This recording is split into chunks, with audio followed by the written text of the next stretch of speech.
नमस्कार दोस्तों, कैसे आप सब। आप सभी ने अध्याय 10 में भाग 3 तक देखा था। भाग 3 में मैंने आपको सूत्री विभाजन के बारे में समस्त जानकारी दी थी।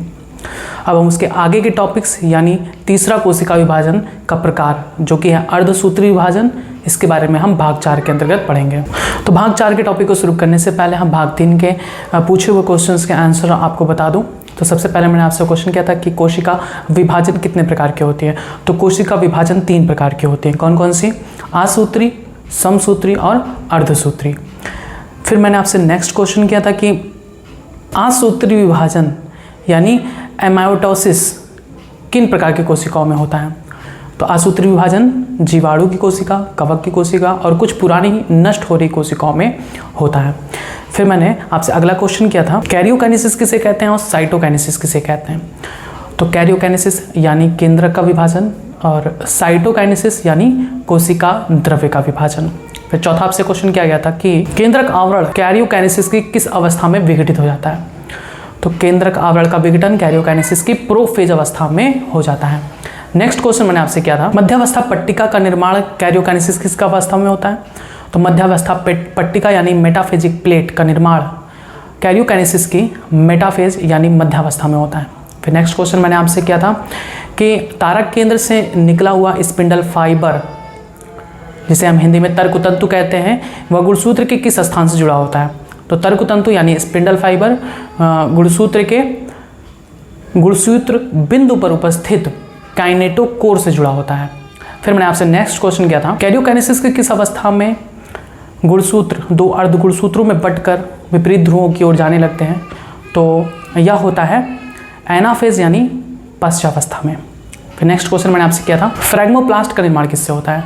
फ्रैग्मोप्लास्ट का निर्माण गाल्जी काय, माइक्रोट्यूब्यूल और ईआर नलिकाओं के टूटने से इनका निर्माण होता है। ये केंद्र में जाकर इकट्ठा हो जाते हैं और फिर धीरे धीरे भित्तियों की तरफ बढ़ने लगते हैं। फिर नेक्स्ट क्वेश्चन आपसे किया था, लास्ट क्वेश्चन किया था कि मध्य पटलिका का निर्माण मिडिल लेमिला का निर्माण किससे होता है। तो मैंने बताया था कि मध्य पटलिका का निर्माण कोशिका पट्ट से होता है, सेल प्लेट से होता है, जिसका निर्माण किसके द्वारा होता है, इन्हीं फ्रैग्मोप्लास्ट के द्वारा होता है। बस इतने क्वेश्चन थे जिनके आंसर मैंने आपको बता दिए। अब आते हैं भाग 4 के अंतर्गत। तो भाग 4 में आपको पढ़ना था अर्धसूत्री विभाजन के बारे में जो कि है कोशिका विभाजन का तीसरा प्रकार अर्धसूत्री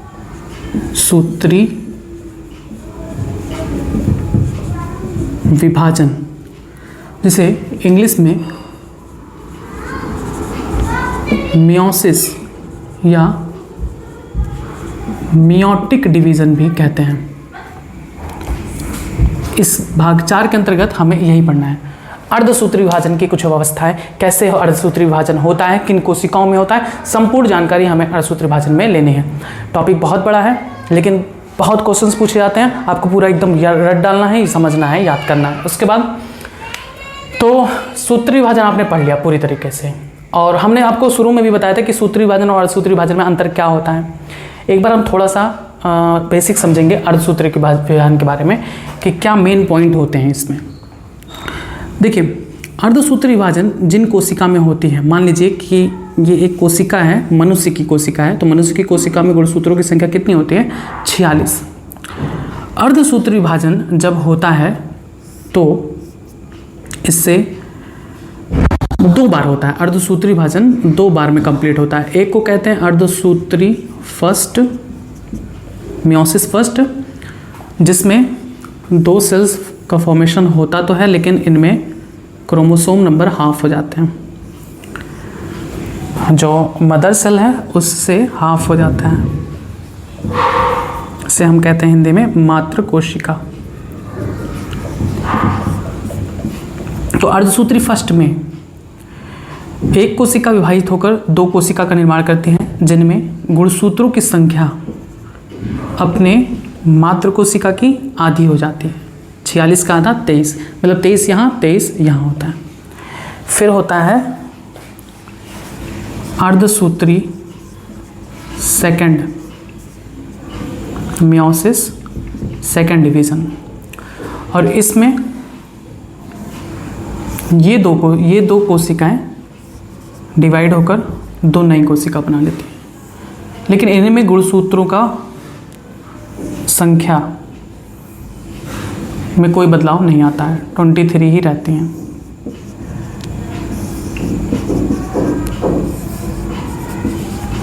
ये एक बेसिक तरीका है अर्धसूत्री को समझने का। अर्धसूत्री विभाजन कितने चरणों में कंप्लीट होती है? 2, अर्धसूत्री फर्स्ट, अर्धसूत्री सेकंड। अर्धसूत्री फर्स्ट में क्या होता है? एक कोशिका विभाजित होकर 2 कोशिका बनाती है, जिसमें गुणसूत्रों की संख्या मात्र कोशिका में उपस्थित गुणसूत्रों की संख्या की आधी होती है। अब इन दोनों में अर्धसूत्री सेकंड विभाजन होता है, और ये दोनों कोशिका, ये कोशिका विभाजित होकर 2 कोशिका बनाएगी, जिसमें गुणसूत्रों की संख्या में कोई परिवर्तन नहीं होता। 23 इसमें भी, 23 इसमें भी, 23 इसमें भी, और फिर इसमें भी अर्धसूत्री सेकंड होगा और एक कोशिका विभाजित होकर 2 कोशिका बनाती है। अब इसमें मेन फैक्ट क्या है? सूत्री विभाजन से अंतर क्या है? सूत्री विभाजन से 2 अंतर मिला। एक ये कि सूत्री विभाजन में जब सूत्र विभाजन होता था तो जो नई कोशिका बनती थी उसमें गुणसूत्रों की संख्या मात्र कोशिका के समान होती थी, गुणसूत्र में कोई परिवर्तन नहीं होता था। एक ही अंतर हो गया। लेकिन अर्धसूत्री विभाजन में आप देख रहे हैं कि एक कोशिका जब विभाजित होकर 2 कोशिका बनाती है तो उसमें गुणसूत्रों की संख्या मात्र कोशिका से आधी हो जाती है। यह अंतर मिला। दूसरा अंतर क्या था? सूत्री विभाजन में एक कोशिका विभाजित होकर सिर्फ 2 कोशिका बनाती थी, लेकिन अर्धसूत्री विभाजन में एक कोशिका विभाजित होकर 4 कोशिका बनाती है। इसे हम कहते हैं आगुणित कोशिका। क्यों कहते हैं ये आगुणित कोशिका? ये आगुणित और द्विगुणित क्या होता है मैंने आपको कोशिका वाले चैप्टर में बताया था। आगुणित का मतलब, रेड डालिए, आगुणित का मतलब half set of chromosome, half set of chromosome. एक लाइन में आपको बताया, तुरंत याद कर डालिए। मतलब गुणसूत्रों की आधी संख्या, गुणसूत्रों की आधी संख्या, रट डालिए, तुरंत रटिए। आगुणित का मतलब क्या होता है? हाफ सेट ऑफ क्रोमोसोम, यानी गुणसूत्रों की आधी संख्या। और फिर द्विगुणित का मतलब ये मत समझिएगा दुगना, नहीं, यहाँ पर द्विगुणित का मतलब है complete set of chromosome, not double. Double मत कह लीजिएगा, कंप्लीट सेट ऑफ क्रोमोसोम। गुणसूत्रों की पूर्ण संख्या, गुणसूत्रों की पूर्ण संख्या याद रखेंगे। अब इनको एक सिंबल से डिनोट करते हैं, इनको n कहते हैं, और चूंकि ये इनसे दुगना है तो इसे हम 2n कहेंगे। अब इसको गुणसूत्रों की संख्या के रूप में समझेंगे तो मनुष्य के गुणसूत्रों में 46 गुणसूत्र पाया जाता है, 46 से ज़्यादा नहीं पाया था। अगर 46 से ज़्यादा पाया भी जाएगा तो 1-2 पाया जाएगा, और वो पाया जाना रोग को इंगित करता है, जो आपको क्लास 12th में बताया जाएगा। गुणसूत्र की संख्या 46 ही होना चाहिए। अगर 46 से 1 ज़्यादा या 1 कम होता है तो वो कोई ना कोई जेनेटिक डिसऑर्डर होता है, आनुवंशिक रोग होता है, तो बताया जाएगा। लेकिन सभी में जो नॉर्मल पर्सन है उनमें 46 गुणसूत्र पाए जाते हैं। ये जो 46 है ये क्या कहलाएगा? गुणसूत्रों की पूर्ण संख्या। तो 46 मतलब 2n बराबर 46, समझ में आया? n बराबर क्या होगा? n बराबर 46/2, कितना आ जाएगा? 23, समझ में आया? इसीलिए अब देखिए आगुणित को किससे रिप्रेजेंट करते हैं? n से। यहाँ पर गुणसूत्र कोशिका कौन सा है? आगुणित। आगुणित कोशिका यानी इसमें गुणसूत्र की संख्या कितनी होगी? 23, समझ में आया? ये एक द्विगुणित कोशिका है, इसे हम कहेंगे द्विगुणित कोशिका। तो अर्धसूत्री विभाजन में क्या होता है? अर्धसूत्री विभाजन में एक द्विगुणित कोशिका विभाजन द्वारा 4 अगुणित कोशिकाओं का निर्माण करती है। ठीक है, ये सिंपल टर्म है।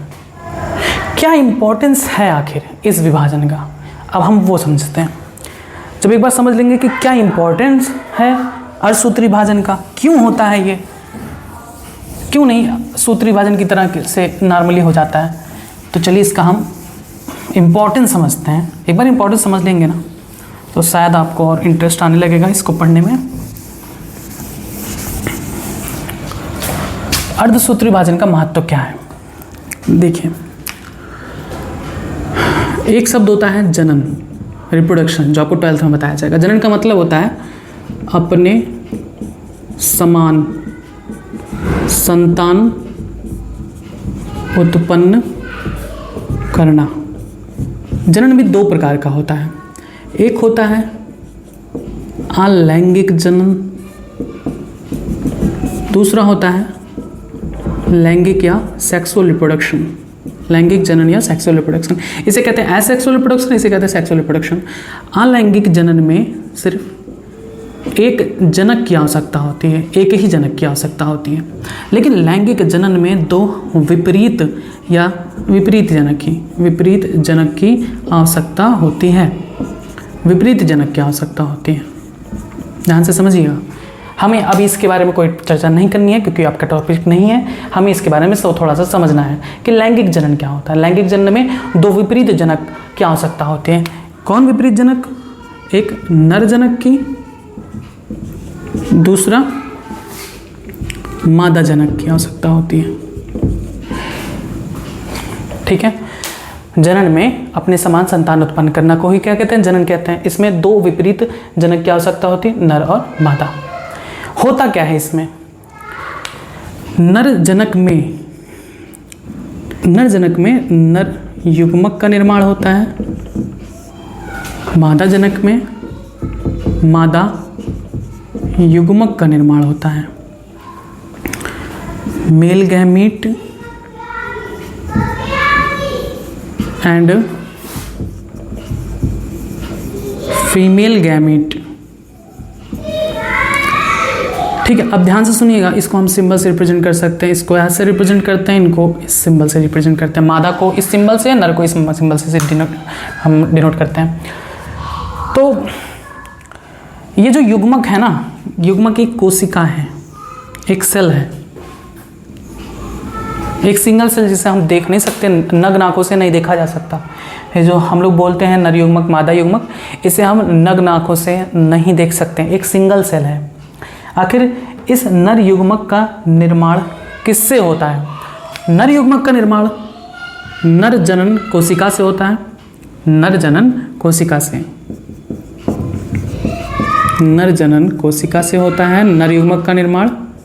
ठीक है, मतलब इनका निर्माण किससे होता है?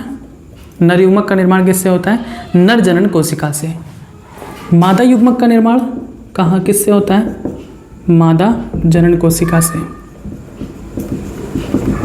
ये सब कहाँ पाई जाती है? ये कोशिका कहाँ पाई जाती है? ये कोशिका पाई जाती है, ये कोशिका मादा के अंडाशय में पाई जाती है, ओवरी में। ये नर जनन कोशिका कहाँ पाई जाती है? नर के वृषण यानी टेस्टिस में पाई जाती हैं।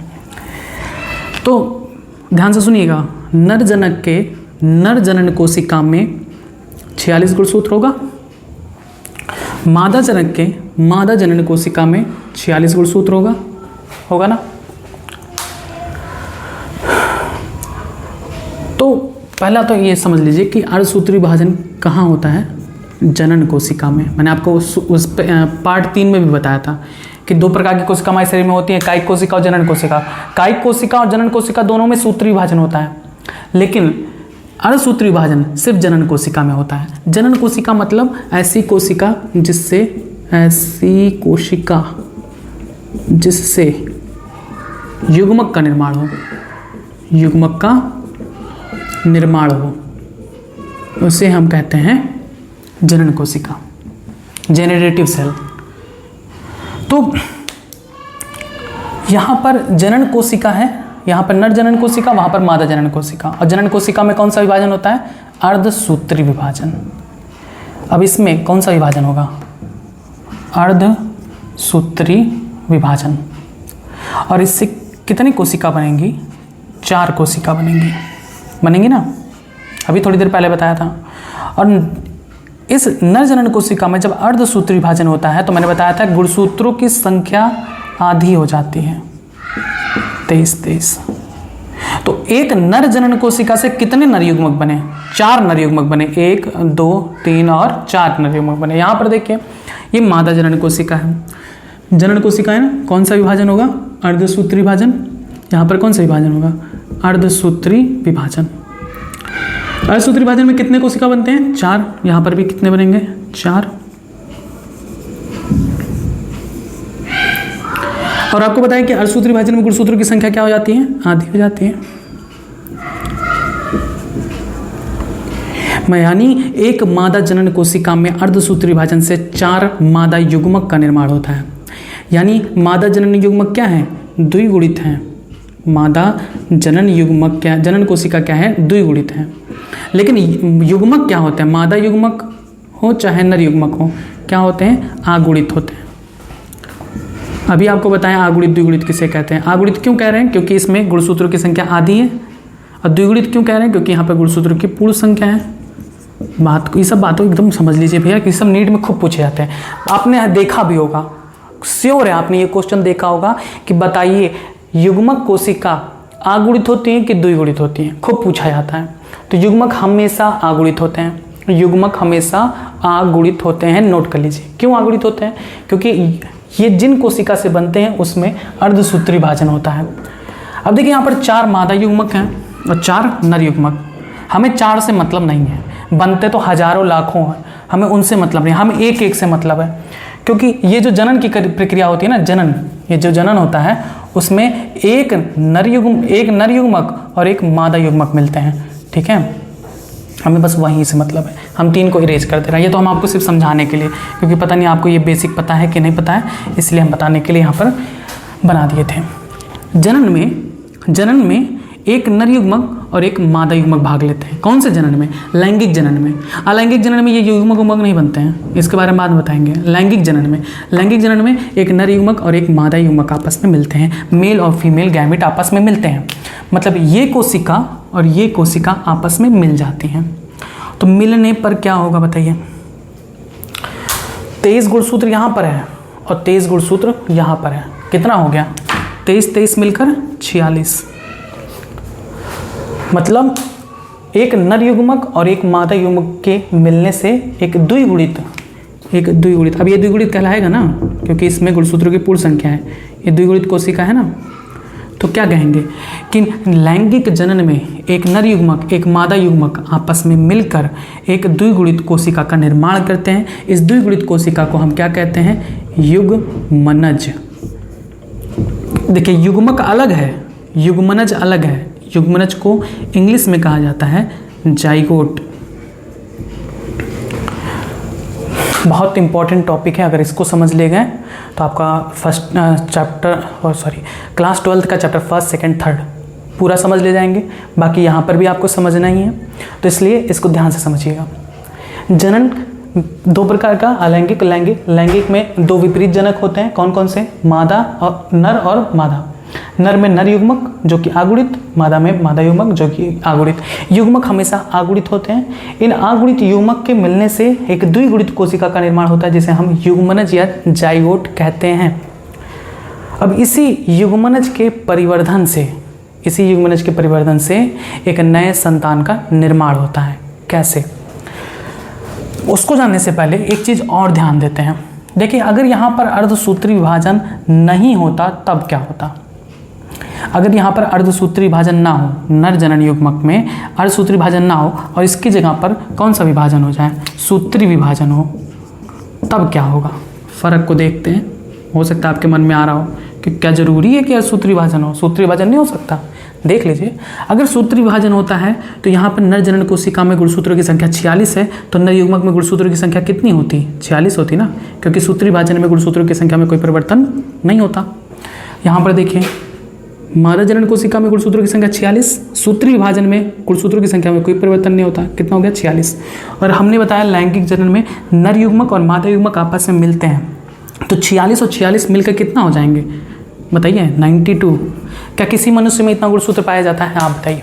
इतना गुणसूत्र किसी मनुष्य में पाया जाता है भैया। एक गुणसूत्र अगर बढ़ जाए ना तो रोग उत्पन्न हो जाता है, माथा चौड़ा हो जाएगा, गर्दन खत्म, गर्दन है ही नहीं, तो बहुत सारी चेंजेस आती हैं।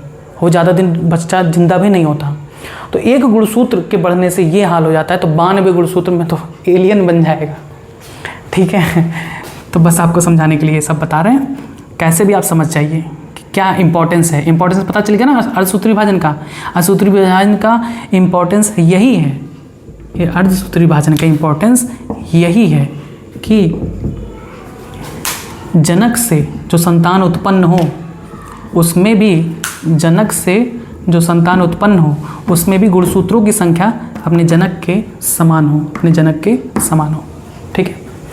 अब ये देखिए, नर युग्मक और मादा युग्मक आपस में मिल जाते हैं, द्विगुणित कोशिका का निर्माण हो जाता है जिसे हम युग्मनज कहते हैं। और जब युग्मनज बन जाता है तो इसमें फिर सूत्री विभाजन होने लगता है। गुणसूत्रों में परिवर्तन नहीं आएगा, सूत्री विभाजन। 2 कोशिका बन गई, फिर 2 से 4, सूत्री विभाजन में 2 ही बनते हैं ना, तो 2 से 4, फिर 4 से 8, ठीक है, फिर 8 से 16, 16 से 32 कोशिका, 32 से 64 कोशिका। जब 64 कोशिका में आ जाती है तो मादा के गर्भाशय में या जाकर चिपक जाता है और 9 महीने तक यही कोशिका डेवलप होती है और एक संतान का रूप ले लेती है।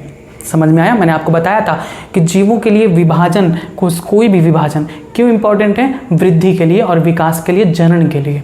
तो अर्धसूत्री विभाजन किसके लिए जरूरी है? जनन के लिए। सूत्री विभाजन किसके लिए जरूरी है? वृद्धि के लिए। देखिए वृद्धि हो रही है, एक कोशिका, हम लोग देखिए, हम लोग इन्हीं कोशिका से बने हैं, युग्मनज से ही बने हैं। जितने भी मनुष्य या कोई भी जीव हैं वो सब युग्मनज से ही बनते हैं। ऐसी कोशिका से हम लोग बने हैं जिसे हम खुद ही नहीं देख सकते हैं नग्न आंखों से, माइक्रोस्कोप से देखना पड़ेगा। वो कोशिका में क्या परिवर्तन होता है?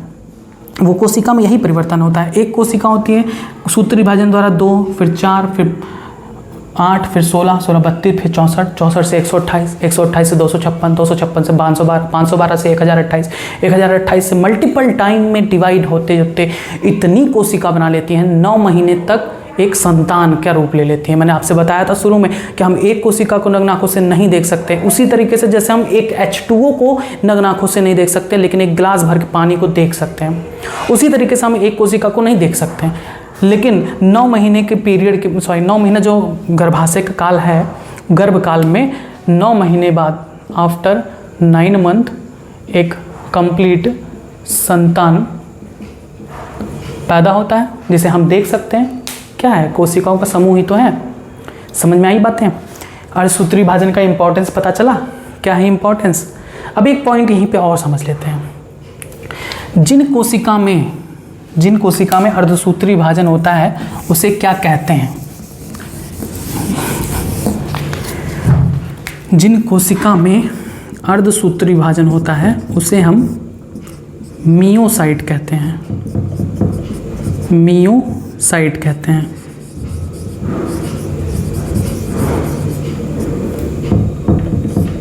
मियोसाइट। अब नर जंतु में इसे किस नाम से जानते हैं? सब रटना है आपको, ये सब पूछे गए हैं। जिन कोशिका में अर्धसूत्री विभाजन होता है उन कोशिका को क्या कहते हैं? मियोसाइट। नर जंतुओं में इसे क्या कहते हैं? स्पर्मेटोसाइट। स्पर्मेटोसाइट क्लास 12th में आपको बताया जाएगा। स्पर्मेटोसाइट यानी नर जनन कोशिका, यही इसी को कहते हैं स्पर्मेटोसाइट। मादा जंतुओं में इसे क्या कहते हैं? मादा जंतुओं में इसे कहा जाता है oocyte।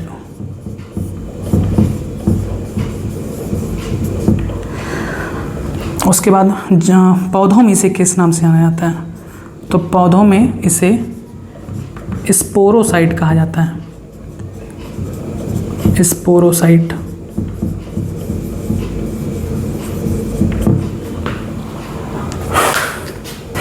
पूछा जा सकता है कि अर्धसूत्री विभाजन कब होता है? तो याद रखेंगे युग्मक जनन के दौरान, से इंग्लिश में कहते हैं गैमीटोजेनेसिस। इसका मतलब होता है युग्मक निर्माण के समय। देखिए जब युग्मक निर्माण होता है, युग्मक बनता है, तभी तो अर्धसूत्री विभाजन हो रहा है। तो युग्मक जनन के समय अर्धसूत्री विभाजन का निर्माण होता है।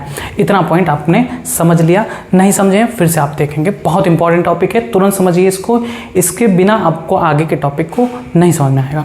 तो इसको खूब अच्छे से समझ लीजिए। कुछ पॉइंट्स हम बोलते हैं, इसको लिख लीजिए और फिर इसको समझने की कोशिश करिएगा। तो पहले हेडिंग डालेंगे, तीसरा अर्धसूत्री विभाजन यानी मियोसिस या मियोटिक।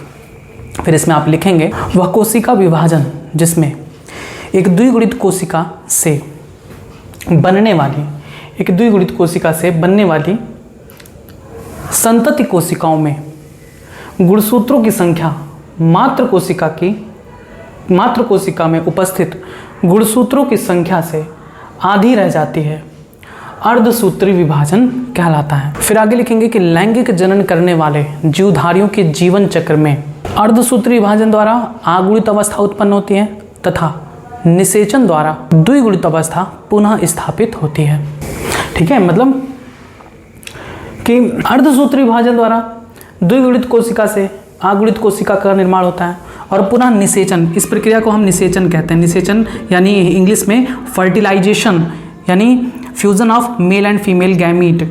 हिंदी में निषेचन का मतलब नर और मादा युग्मक का आपस में मिलना, नर युग्मक और मादा युग्मक का आपस में मिलना क्या कहलाता है? निषेचन। तो लैंगिक जनन करने वाले प्राणियों में द्विगुणित कोशिका से आगुणित कोशिका का निर्माण होता है अर्धसूत्री विभाजन द्वारा और पुनः निषेचन के द्वारा एक द्विगुणित अवस्था को प्राप्त होता है। ठीक है, अब उसके बाद अगले लाइन से आप लिखेंगे कि पौधों व प्राणियों में युग्मक जनन के दौरान अर्धसूत्री विभाजन होता है जिसके परिणाम स्वरूप आगुणित युग्मक का निर्माण होता है। फिर आप अगले लाइन से लिखेंगे स्ट्रॉसबर्गर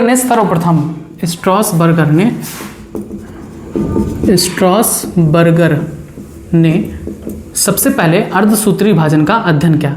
ये एक साइंटिस्ट हैं, कोई बर्गर का प्रकार नहीं है। ठीक है, स्ट्रॉसबर्गर एक साइंटिस्ट हैं जिन्होंने सबसे पहले अर्धसूत्री विभाजन का अध्ययन किया था। फिर नेक्स्ट लाइन से आप लिखेंगे कि अर्धसूत्री विभाजन की विशेषताएं, क्या क्या विशेषताएं हैं, तो लिखेंगे अर्धसूत्री विभाजन जिन कोशिकाओं में होती हैं उन्हें मियोसाइट कहा जाता है। नर जंतुओं में इन्हें स्पर्मेटोसाइट तथा मादा जंतुओं में oocyte कहा जाता है तथा पौधों में इसे स्पोरोसाइट का नाम दिया जाता है। सब इंपॉर्टेंट है, सब नोट कर डालिए। अब उसके बाद अगली लाइन से लिखेंगे कि अर्धसूत्री विभाजन 2 बार होती है, अर्धसूत्री फर्स्ट और अर्धसूत्री सेकंड। फिर आगे लिखेंगे लेकिन दोनों प्रकार के विभाजन में डीएनए का द्विगुणन सिर्फ एक बार होता है। ये पॉइंट इंपॉर्टेंट है, अंडरलाइन कर लेंगे कि दोनों प्रकार के विभाजन में डीएनए का द्विगुणन, डीएनए रेप्लिकेशन सिर्फ एक बार होता है। अगले पॉइंट से लिखेंगे अर्धसूत्री सेकंड के अंत में 4 संतति कोशिका बनती हैं जिनमें गुणसूत्रों की संख्या अपनी मातृ कोशिका में उपस्थित गुणसूत्रों की संख्या की आधी होती है। अब हम देखेंगे अर्धसूत्री विभाजन का फ्लो चार्ट कि कौन कौन सी अवस्थाएं आती हैं। पहले आपको ये रटना होगा कि कौन कौन सी अवस्थाएं अर्धसूत्री विभाजन के अंतर्गत होती हैं, तब हम एक एक को पढ़ेंगे। जितना कह रहे हैं उसी को सीरियल वाइज आप पढ़ते चलेंगे, तभी आपको याद करने में आसान रहेगा, समझने में भी आसान रहेगा।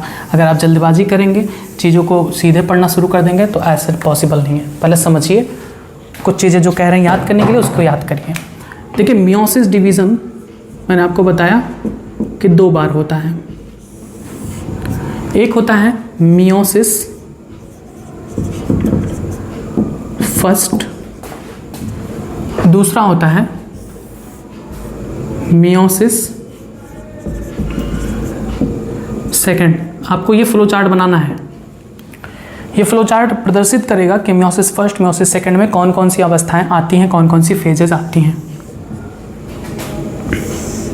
सबसे पहले कौन सा आता है? इंटरफेज यानी अंतरावस्था। ये तो सभी कोशिका विभाजन में आता है, हमने पहले भी बताया था। G1 G2 तो सभी कोशिका में होगी ना। M प्रावस्था ही चेंज हो जाती है, या होना होगा तो सूत्री विभाजन होगा, नहीं तो अर्धसूत्री विभाजन। लेकिन सभी कोशिका में अंतरावस्था यानी इंटरफेज तो जरूर आएगा। G1 G2 ये तीनों फेज तो जरूर आएंगे। फिर क्या आता है? कैरियोकाइनेसिस यानी केंद्रक विभाजन, और फिर साइटोकाइनेसिस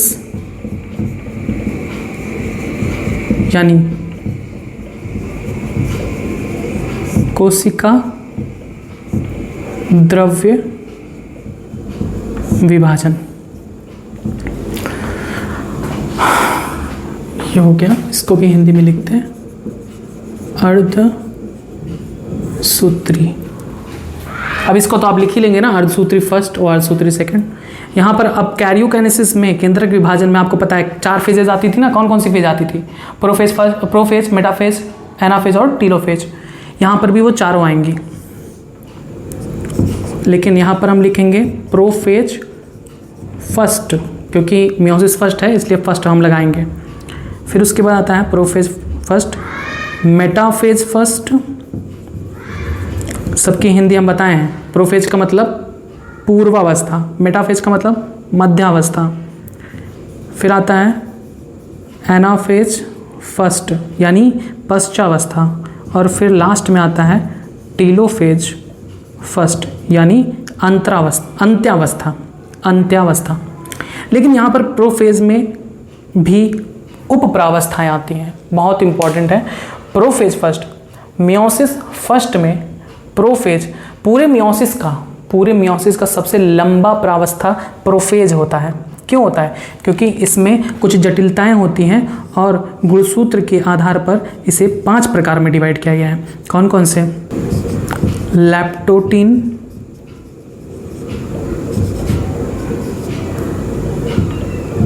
जाइगोटीन,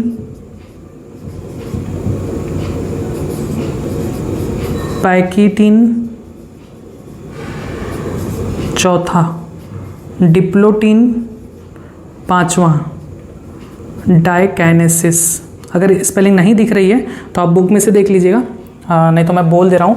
लैप्टोटीन मतलब LAPTOTENE leptotene, zygotene ZYGOTENE zygotene, pachytene PACHYTENE, diplotene DIPLOTENE, diakinesis DIAKINESIS। ये हो गया, 5 अवस्थाएं आती हैं, तुरंत रटना होगा आपको। पहले इंग्लिश में ही याद करना है, इंग्लिश में बहुत इजी याद होता है, हिंदी जबकि बहुत जटिल वर्ड होता है, इसी वजह से दिक्कत होता है याद करने में। इंग्लिश याद हो जाता है, लैप्टोटीन, जाइगोटीन, पैकेटीन, डिप्लोटीन और डाइकाइनेसिस याद हो गया। अब इनकी हिंदी भी देख लेते हैं। तो लैप्टोटीन को हिंदी में कहा जाता है तनुसूत्र, हिंदी में कहते हैं तनुसूत्र। इसे कहते हैं युग्म सूत्र,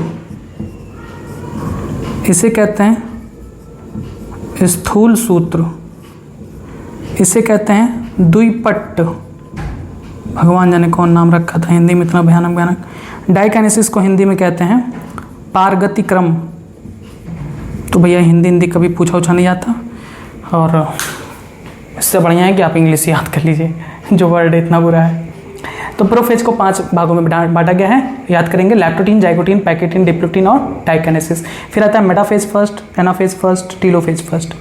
ये सब वैसे ही हैं जैसे आपको सूत्री विभाजन में बताए थे। प्रोफेज फर्स्ट में क्या होता है, जितने भी क्रोमेटिन धागे होते हैं वो गुणसूत्र का रूप लेने लगते हैं। लेकिन अब यहाँ पर थोड़ा सा एक चीज़ और होता है, यहाँ पर बहुत इंपॉर्टेंट रोल होता है। यहाँ पर गुणसूत्रों में एक्सचेंज ऑफ मटेरियल, 2 समजात गुणसूत्रों के बीच गुणसूत्र या जीन का विनिमय होता है, क्रॉसिंग ओवर जिसे कहते हैं, जीन रिकॉम्बिनेशन, जिसके कारण हम सभी भाई बहन या कोई भी आपस में पृथक होते हैं, एक समान नहीं होते हैं। यही रीज़न है। बाकी आप अमीबा को देख लीजिए तो अमीबा एक समान होते हैं, जैसा उनकी मातृकोशिका वैसे ही संतान। क्यों? क्योंकि उनमें मियोसिस नहीं होता और सेम एक सिंगल डीएनए होता है, इस वजह से कोई चेंजेस भी नहीं आती।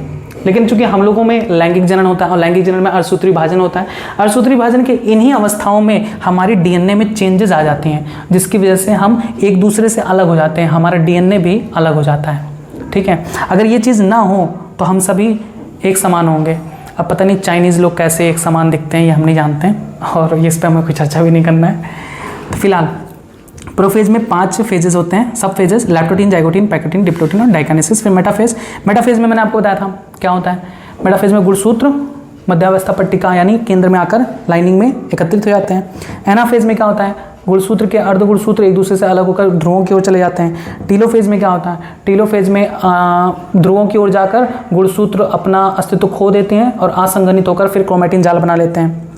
अब फिर आता है साइटोकाइनेसिस, यानी इतना होने के बाद एक कोशिका जो यहाँ से शुरू हुई थी वो 2 कोशिका साइटोकाइनेसिस के द्वारा विभाजित होकर 2 कोशिका बना लेती है। अब इन 2 कोशिका में होता है शुरू मियोसिस सेकंड। मियोसिस सेकंड में क्या है, पहला जो आता है वो है इंटरकाइनेसिस। फिर मियोसिस सेकंड में आता है वही कैरियोकाइनेसिस, फिर साइटोकाइनेसिस। कैरियोकाइनेसिस में फिर वही 4 फेजेस, कौन कौन से, प्रोफेज, लेकिन अब चूंकि ये सेकंड है तो क्या लिखेंगे, second, metaphase second, anaphase second, telophase second, बस। और उसके बाद साइटोकाइनेसिस हो जाता है, जिससे 4 कोशिका बन जाती है। देखिए, एक कोशिका यहाँ से स्टार्ट हुई थी जिसमें गुणसूत्रों की संख्या 46 थी। अब यहाँ तक आते आते जब 2 कोशिका बन जाती है साइटोकाइनेसिस के द्वारा, तो गुणसूत्र में परिवर्तन होता है, आधी हो जाती हैं। और फिर यही 2 कोशिकाएं आगे बढ़ती हुई मियोसिस सेकंड के इन सब फेजेस से होते हुए 4 कोशिका बनाती हैं, 4 आगुणित कोशिका। यही है भैया अर्धसूत्री विभाजन। तो आप इस फ्लो चार्ट को नोट कर लीजिए, याद कर डालिए सारे फेजेस को सीरियल वाइज ऐसे याद करेंगे कि मियोसिस को 2 भागों में बांटा गया, meiosis first, meiosis second. Meiosis first को 3 भागों में बांटा गया, इंटरफेज, कैरियोकाइनेसिस, साइटोकाइनेसिस। कैरियोकाइनेसिस को 4 भागों में बांटा गया, prophase first, metaphase first, anaphase first और टीलोफेज फर्स्ट। प्रोफेज फर्स्ट को 5 भागों में बांटा गया, लैप्टोटीन, जाइगोटीन, पैकेटीन, डिप्लोटीन और डाइकाइनेसिस। फिर आता है साइटोकाइनेसिस, उसके बाद इंटरकाइनेसिस, इंटरकाइनेसिस के बाद फिर मियोसिस सेकंड का फेज शुरू हो जाता है, prophase second, metaphase second, anaphase second, telophase second और साइटोकाइनेसिस। बस आज का टॉपिक बस इतना ही। आज का आपका वर्क है अर्धसूत्री विभाजन का महत्व समझना, उसके कैसे अर्धसूत्री विभाजन किसी कोशिका में होता है, क्या इंपॉर्टेंस है, क्या रोल है इसका हमारे जीवन में अर्धसूत्री विभाजन का, सारी चीज़ को समझना, जो लिखवाएं उसको याद करना और इस फ्लो चार्ट को बनाकर रट डालना। इनकी डिटेल बातें हम नेक्स्ट पार्ट 5 भाग 5 के अंतर्गत हम आपको बताएंगे। तो उससे पहले कुछ क्वेश्चंस का जवाब दे दीजिए आप जो इस टॉपिक से रिलेटेड है। तो मेरा इस टॉपिक से रिलेटेड पहला क्वेश्चन है, अर्धसूत्री विभाजन किस प्रक्रिया के अंतर्गत किन कोशिकाओं में होता है। दूसरा क्वेश्चन, अर्धसूत्री विभाजन में जो संतति कोशिका बनती है उसमें गुणसूत्रों की संख्या मात्र कोशिका से कितनी रह जाती है, पूरी या आधी। तीसरा क्वेश्चन, अर्धसूत्री विभाजन जिन कोशिकाओं में होता है उन कोशिकाओं को क्या कहते हैं। और फिर जंतुओं में क्या, नर जंतुओं में क्या कहते हैं, मादा जंतुओं में क्या कहते हैं और पौधों में इन्हें क्या कहते हैं। नेक्स्ट क्वेश्चन कि डिप्लॉयड यानी द्विगुणित कोशिका किसे कहते हैं और आगुणित कोशिका यानी हैप्लॉयड सेल्स किसे कहते हैं, इसके बारे में आपको बताना है। बस इतने क्वेश्चंस के आंसर आप जल्द से जल्द कमेंट बॉक्स में जरूर दीजिएगा और भाग 5 के लिए जुड़े रहें बायोलॉजी इन हिंदी चैनल के साथ। धन्यवाद।